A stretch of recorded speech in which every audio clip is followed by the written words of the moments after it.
వైఎస్ఆర్సీపీ పాలన 4 ఏళ్లు విజయవంతంగా కంప్లీట్ చేసుకుని 5వ సంవత్సరంలోకి అడుగుపెట్టిన సందర్భంగా బాపట్ల జిల్లా రేపల్ల నియోజకవర్గంలో ఎంపీ మోపిదేవి వెంకటరమణ నాయకత్వంలో భారీ బైక్ ర్యాలీ నిర్వహించారు.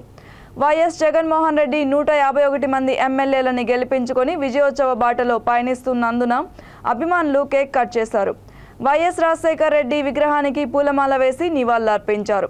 ఈ కార్యక్రమంలో పెద్ద సంఖ్యలో వైసీపీ నాయకులు, కార్యకర్తలు పాల్గొన్నారు.